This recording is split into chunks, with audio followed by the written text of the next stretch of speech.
Hola, soy Ana Vallabriga, escritora a cuatro manos con David Zaplana de novelas de misterio.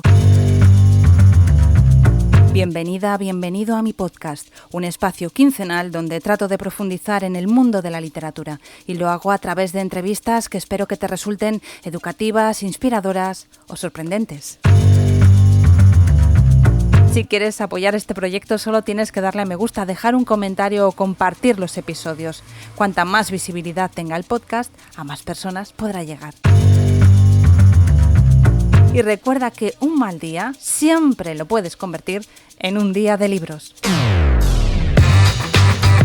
María Antonia de Miquel es editora y directora literaria, especialista en novela histórica. Actualmente es consultora editorial y profesora de técnicas narrativas en la Escuela de Escritura del Ateneo Barcelonés, donde imparte diversos cursos literarios. Desde hace más de 10 años escribe un blog, Notas para Lectores Curiosos, un blog sobre lectura.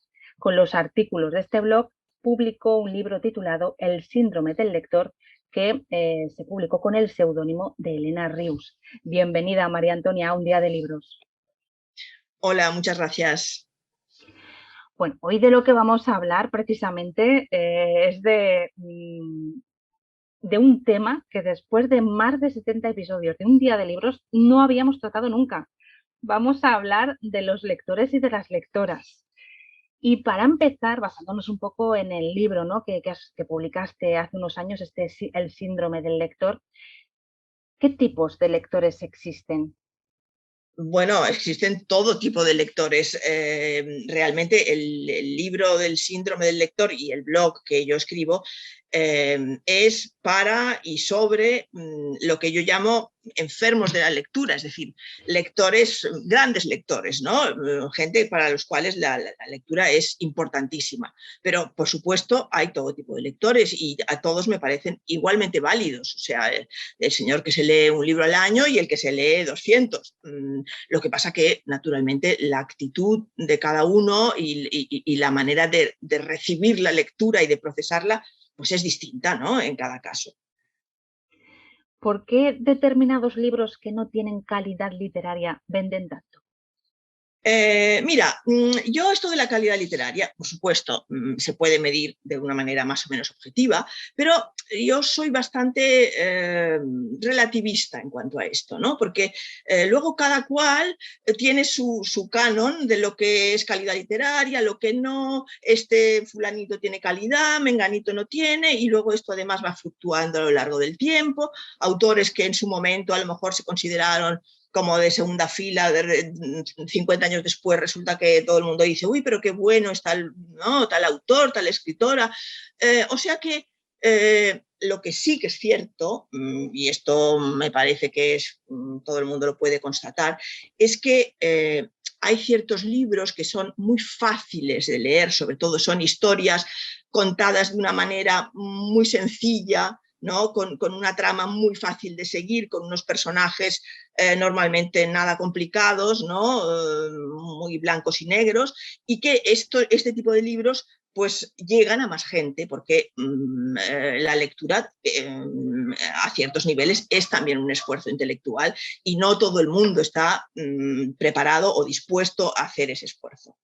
Bueno, pero puede haberse dado, o se ha dado el caso, ¿no?, de libros que sean quizá más complejos, que requieran un mayor esfuerzo y que hayan sido éxito de ventas.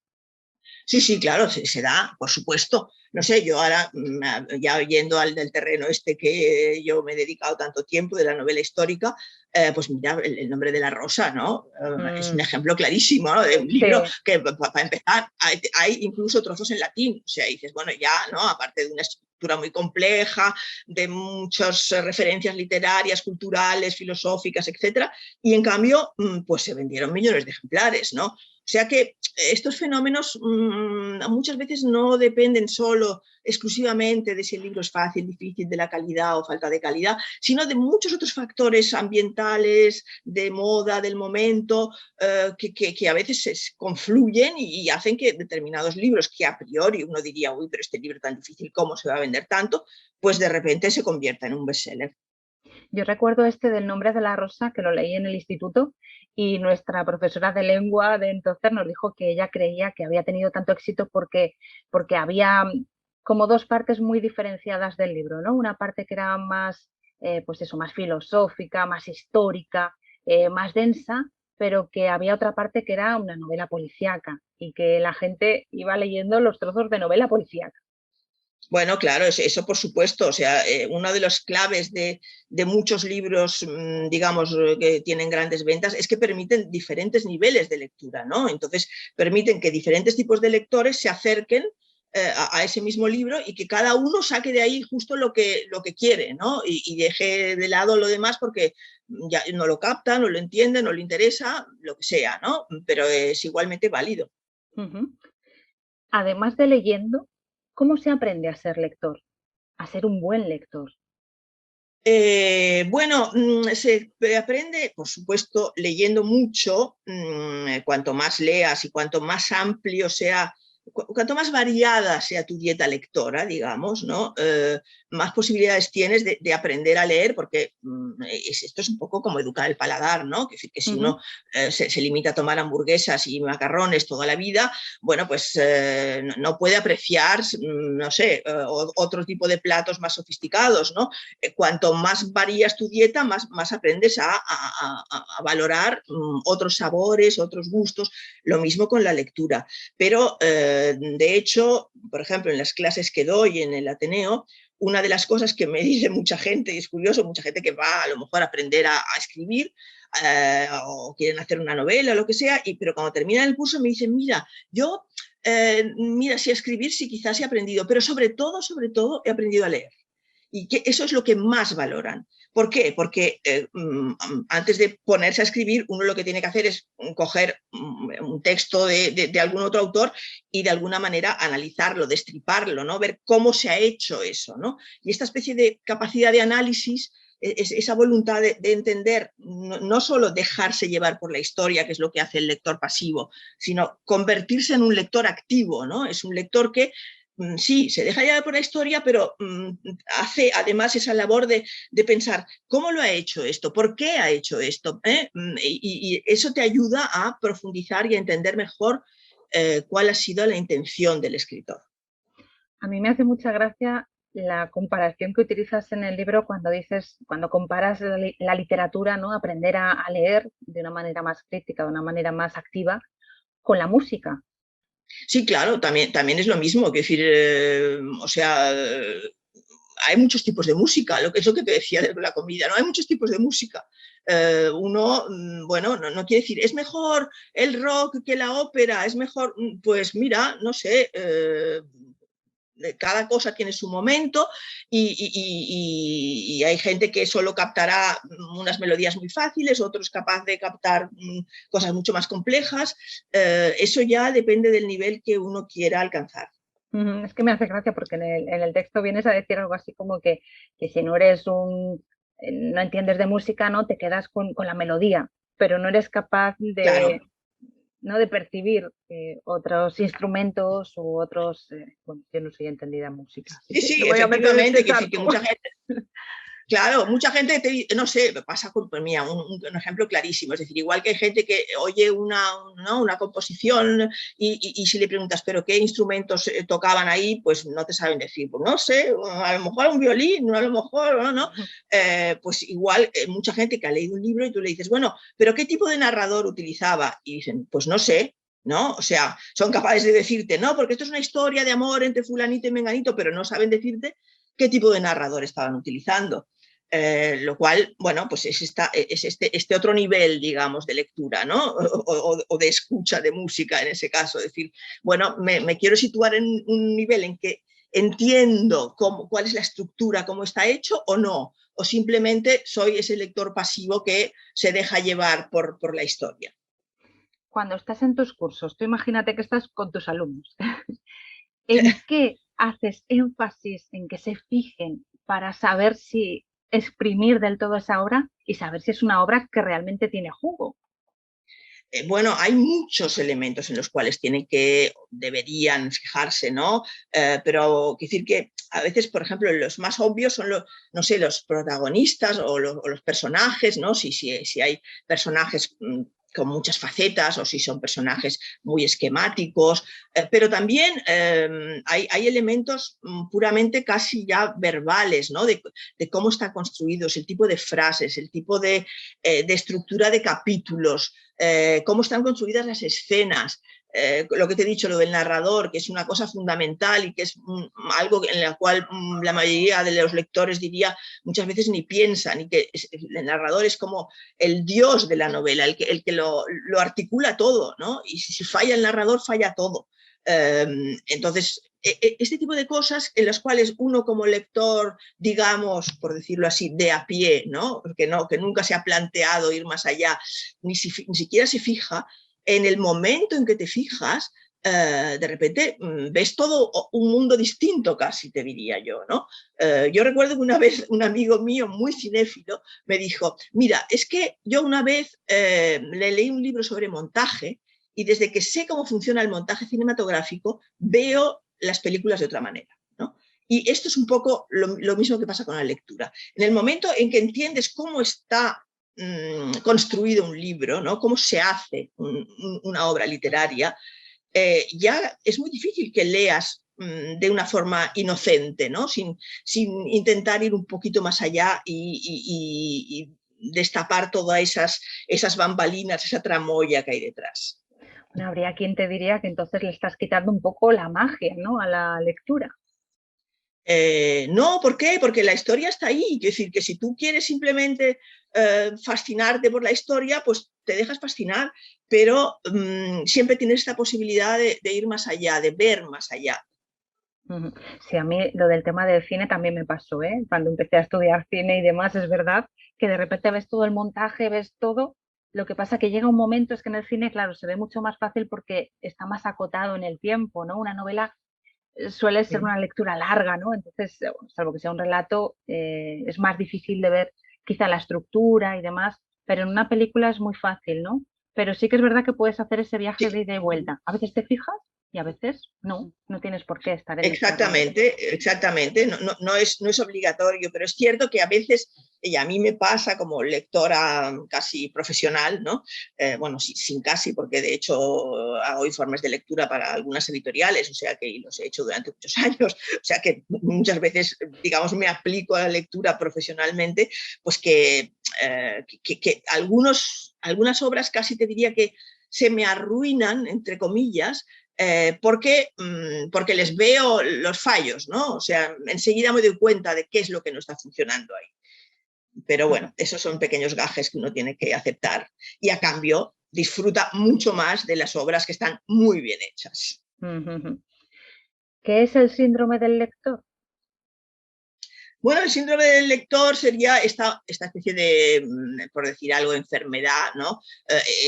Que tenemos, en fin, que algunos padecemos muy gustosamente, por otra parte, de que necesitamos la lectura como quien respira, ¿no? Es que, no sé, en uno de mis artículos creo que lo decía, no sé si es uno de los que están en el libro o no, pero que es que la gente me dice, ¡ay, qué bonito es leer! Y digo, qué bonito, no sé, es como si me dices, qué bonito respirar. No es que sea bonito, es que es necesario. O sea, es una cosa que no te puedes plantear si hacerla o no hacerla. Yo al menos no me lo puedo plantear, ¿no? Y eso es, digamos, lo que yo llamo el síndrome del lector. ¿Y con eso se nace o se adquiere?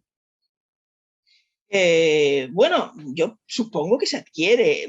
Yo la verdad es que tengo esa imagen en mi cerebro de que en cuanto aprendí a leer y entendí que uniendo letras, digamos, se creaban palabras y luego frases y te podían explicar algo a través de eso. Yo me recuerdo a mí misma escondida, cuando todavía no sabía leer, digamos, sin leer en voz alta, ¿no? Esa lectura silenciosa todavía no lo había descubierto, pues no sé qué años tenía, pero a lo mejor tenía 5 o 6 años, escondida detrás de un sillón en casa de mis padres, leyendo hasta quedarme ronca, ¿no? O sea, porque me parecía tan fascinante eso que, vamos, y a partir de ahí, pues bueno, supongo que ya contraje el síndrome en un extremo bastante agudo. Sí, porque en todo hay grados, en esto también. Exacto, exacto. Hay una cosa que comentas en el libro que me ha gustado mucho, que es, hablas de las lecturas in situ. de aquellas que se hacen en el mismo lugar donde se desarrolla la historia que estás leyendo. ¿Has tenido tú Ajá. alguna lectura in situ que te haya gustado especialmente? Bueno, yo siempre que es posible intento, ¿eh? O sea, si me voy de viaje, pues intento llevarme un libro que transcurra, ¿no?, en esos lugares, porque precisamente, ¿no?, hay esta especie de aliciente añadido, ¿no? El hecho de que decir, pues mira, están hablando de este lugar. Yo me acuerdo hace años que pasé una temporada en Berlín y me llevé un libro sobre el libro de Anthony Beevor sobre la caída de Berlín, ¿no? Y entonces era una fantasía, me parecía como estar viviendo como en dos planos temporales, ¿no? Porque a lo mejor un día pasaba por un puente determinado y ese mismo día estaba leyendo que los rusos habían bombardeado ese puente, que no sé qué, que había pasado, no sé qué batalla, tal, ¿no? Entonces era como eso, estar a la vez en dos momentos temporales, ¿no? Y era fascinante. Ujú. Y también cuentas en el libro otra cosa que me ha llamado muchísimo la atención. Dices que a finales del siglo XVIII se produjo en Europa una furia o manía lectora, que todo el mundo leía Sí, sí, sí. muchísimo. Hubo como, bueno, esto también se explica sociológicamente porque, claro, hubo un momento en que, digamos, las obras impresas, digamos, la imprenta evolucionó, ¿no? El papel se abarató, la producción de papel se hizo más sencilla, menos costosa, ¿no? Y entonces se empezó a producir mucho material impreso, ¿no?, que antes no se producía, mucho más barato, por lo tanto, accesible a gente que antes no le había podido llegar, ¿no? Y entonces todo esto combinado hizo que, bueno, la gente se volviera un poco loca por leer, porque, bueno, era un tipo de entretenimiento que antes no habían tenido, ¿no? O sea, fue un fenómeno, pues bueno, que yo creo que, digamos, se detectó en ese momento, pero que luego, de alguna manera, siglo XIX, pues seguiría, ¿no? Porque la lectura fue llegando a capas cada vez más amplias de la población. ¿Y ahora en qué punto estamos?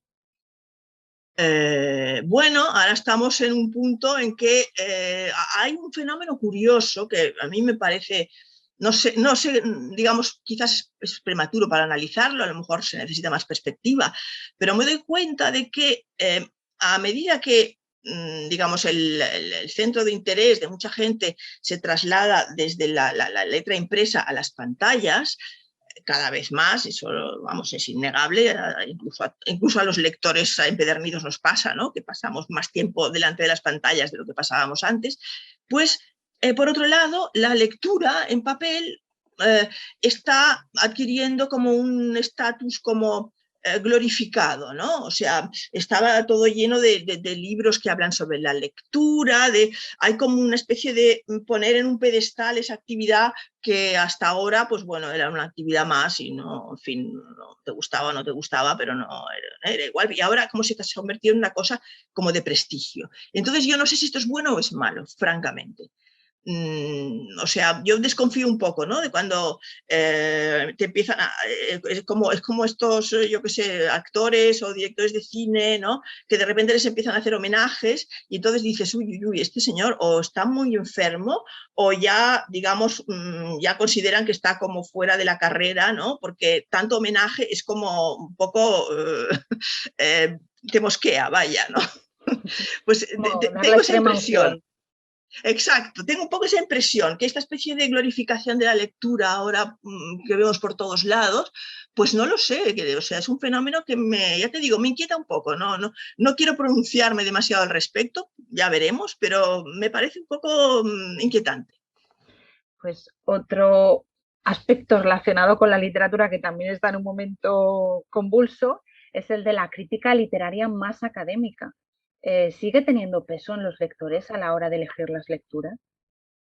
Yo diría que, digamos, la más académica en el sentido de aquella que antes salía en los suplementos literarios, de los periódicos y había una serie de firmas respetadas, yo diría que esto está, digamos, francamente en declive, ¿no? Porque, bueno, pues la gente para que le aconsejen lecturas recurre a medios de lo más diversos, ¿no? yo qué sé, desde blogs, YouTube, lo que sea, ¿no? Instagram, en fin, cualquier plataforma, cualquier red social, y esta especie de gurús de la crítica, digamos que han perdido influencia. ¿Y qué debe tener para ti una buena crítica literaria? Porque para hacer crítica también hay que saber hacerla.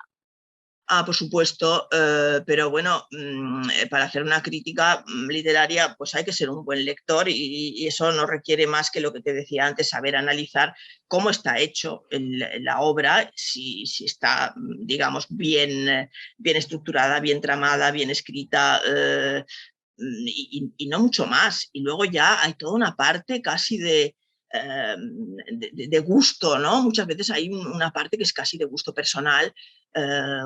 Es inevitable que haya una parte subjetiva, ¿no? Y ahí, pues bueno, cada cual opina lo que Dios le da a entender. Durante mucho tiempo los críticos literarios eran hombres fundamentalmente o casi exclusivamente. Sí. ¿Crees que eso ha lastrado la carrera literaria de las escritoras o la literatura escrita por mujeres en general? Hombre, sí, yo creo que indudablemente sí. Es decir, desde el momento en que se consideraba que pues bueno, una obra escrita por un hombre pues era de entrada mejor o más seria. Más que mejor, se consideraba que era como más seria, ¿no? O sea, había este prejuicio de que las mujeres pues escriben de cosas de mujeres que son, por supuesto, cosas menores, ¿no? Bueno, y que los hombres son los únicos que escriben de cosas serias de verdad y que por lo tanto escriben literatura de cierta altura, ¿no? O sea, esto naturalmente es una opinión, en fin, patriarcal y trasnochada, pero que bueno, que ha funcionado así durante mucho tiempo. ¿Crees que los hombres están leyendo cada vez más a mujeres? Porque sabes que había una estadística por ahí que decía que las mujeres no diferenciaban entre lecturas de escritores o de escritoras, pero los hombres sí tenían una tendencia a elegir sobre todo obras escritas por hombres. Bueno, claro, yo sin hacer un test, ¿no?, de mercado o algo así, difícilmente lo puedo. Yo te diría, simplemente juzgando por, no sé, por gente a mi alrededor y gente con la cual bueno, me relaciono y tal, diría que sí, que sobre todo entre los hombres jóvenes, digamos, ¿no? Empieza a haber incluso algunos que hacen un esfuerzo consciente por leer mujeres, ¿no? O sea, que dicen, no, yo es que ahora voy a leer más mujeres o este año voy a leer fundamentalmente mujeres porque se han dado cuenta de que, pues bueno, un poco por esta especie de sesgo del mercado, ¿no?, que siempre tiene tendencia a favorecer la producción masculina, pues se han dado cuenta de que habían leído pocas mujeres, ¿no?, o de que suelen leer poca literatura de mujeres y entonces intentan compensarlo. Yo tengo esperanzas de que estemos en el camino de solucionar este sesgo que hasta ahora ha sido muy presente en el mercado editorial. Pues vamos a ir ya con el test rápido literario, si te parece, María Antonia. Venga, un clásico que te haya gustado. Bueno, a ver, el clásico para mí por antonomasia que he leído de muchas maneras, en muchas versiones, es por supuesto La Odisea, que me parece una absoluta maravilla y que cada vez que la releo, pues bueno, siempre me produce de nuevo placer, ¿no? O sea, siempre le encuentras cosas nuevas, cosas, bueno, sobre todo pensando que esto está escrito hace más de 2000 años y que sigue siendo tan vigente, tan humano, en fin, para mí es un clásico imbatible, vaya. Un clásico que te parezca que no ha soportado el paso del tiempo. Hay que quitarlo del canon. Bueno, ahí esto es difícil porque, claro, a ver, el clásico, si es clásico, soporta el paso del tiempo, ¿no? O sea, dices, bueno, si es clásico es precisamente porque lo soporta, ¿no? Entonces, claro, luego está las listas de clásicos que se hacen por ahí, ¿no? Y que luego, que además van cambiando con los tiempos, ¿no? Que tú ves una lista de clásicos imprescindibles de hace 100 años y seguramente hay muchas cosas que ahora no lee nadie, ¿no? Entonces, bueno, esto.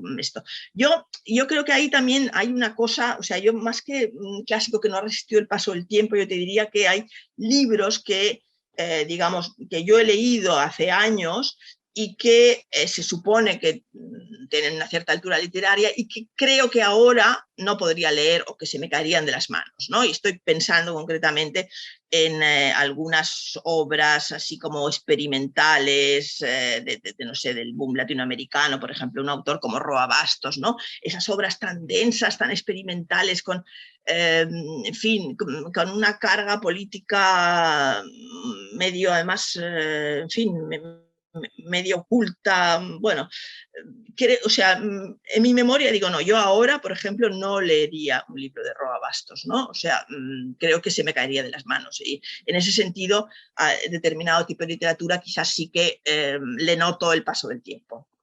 Un libro que te impactó para bien en tu adolescencia. Bueno, ahí esto es clarísimo, ¿no? Yo cuando tenía quizás 14 años, leí Madame Bovary y me dejó absolutamente deslumbrada.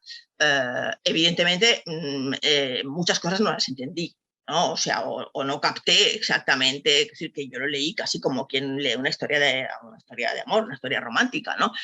Claro, luego lo he leído muchas veces más y me he ido dando cuenta de todo lo que hay detrás, ¿no? En fin, de la obra maestra y del prodigio literario que es, pero por supuesto Madame Bovary para mí es una especie de piedra de toque, ¿no?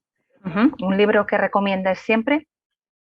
Bueno, ahí siempre, es decir, yo cuando me piden una recomendación, lo que suelo es repreguntar y decirle, bueno, pero ¿a ti qué tipo de libros te gusta leer? ¿No? Porque creo que así a bulto es muy difícil recomendar. Cada uno tiene sus tendencias, sus gustos, su manera de leer, y entonces yo siempre intento adaptarme. Ahora, como tú me pides un título, pues voy a decir un título que me parece una pequeña joya que mucha gente no conoce y que por otro lado pienso que es un libro que puede leer casi cualquier lector. Lo que decíamos, ¿no? Que algunos, digamos, entrarán más y verán más cosas dentro y otros se quedarán simplemente con la historia superficial. Que es un libro de Marisa Madieri que se llama Verde Agua, que es un libro preciosísimo, muy cortito, precioso, una especie de memorias, ¿no? De infancia, de juventud, de exilio, muy, muy bonito, muy tierno, muy humano y que yo recomiendo sin reservas. ¿El libro que te estás leyendo? Bueno, me estoy leyendo, como siempre, leo varios a la vez. No puedo. Mi dieta es muy variada y además, sobre todo, siempre tengo varios entre manos porque no en cada momento del día me apetece leer lo mismo, ¿no? O sea, hay momentos en que quieres una cosa más densa, luego otros en que quieres una cosa más ligera, y entonces siempre juego con varios. Yo, mira, pues acabo de terminar uno que me ha gustado mucho, una lectura muy, muy bonita, muy agradable, de Jonathan Coe, que se llama El señor Wilder y yo, que ahí aúna, pues eso, la afición por el cine, la afición por la lectura, bueno, una novela deliciosa. También estoy leyendo un librito muy, muy breve, que de hecho me lo estoy racionando casi porque es muy breve, pero me gusta mucho y entonces me voy parando a mí misma, ¿no? Que es de Yanis Tuparic, que se llama La isla, que es una historia de un padre y un hijo, el padre ya muy enfermo y que viaja con el hijo a la isla, a su isla natal, y es un libro muy bonito.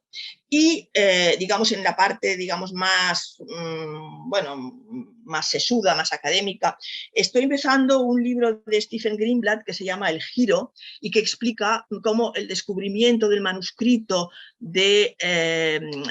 sobre la naturaleza de las cosas de Lucrecio, antes del Renacimiento, precipitó un verdadero cambio en la cultura europea, ¿no? Y bueno, además está muy bien explicado y como es un libro sobre libros, pues lógicamente pues me interesa. ¿Cómo es para ti un día de libros perfecto? Bueno, pues un día de libros perfecto es que me dejen sola, que no tenga que ocuparme de nada, excepto de estar yo en mi soledad leyendo. Y ya el colmo de la perfección se da muy pocas veces, pero el colmo de la perfección sería todo esto poderlo hacer debajo de un árbol, que para mí es, en fin, el entorno ideal para leer. Pues muchas gracias, María Antonia, por habernos acompañado en este día de libros. Pues nada, gracias a vosotros. Nada, soy seguidora del podcast y bueno, me alegra mucho que me hayáis incluido, a una lectora. Bueno, una lectora, no una lectora cualquiera. Bueno, una lectora profesional. Sí, profesional, pero todos los lectores son únicos al final, ¿eh? Quiero decir que no hay que sacralizar nada. Todos los lectores somos únicos en nuestra forma de leer. Leemos, nadie más lee como nosotros. O sea que en este sentido no me considero nada fuera de lo común. Bueno, pues yo recomiendo el libro que publicaste, El síndrome lector, porque me parece una compilación de artículos muy buenas, unas reflexiones estupendas y que creo que para los que somos lectores es un libro imprescindible, la verdad. A mí me ha gustado mucho, de verdad. Así que, bueno, pues muchas gracias, María Antonia. Gracias a ti, hasta pronto. Si no quieres perderte ninguna entrevista, suscríbete al canal y recuerda que dentro de 15 días volverá a ser un día de libros.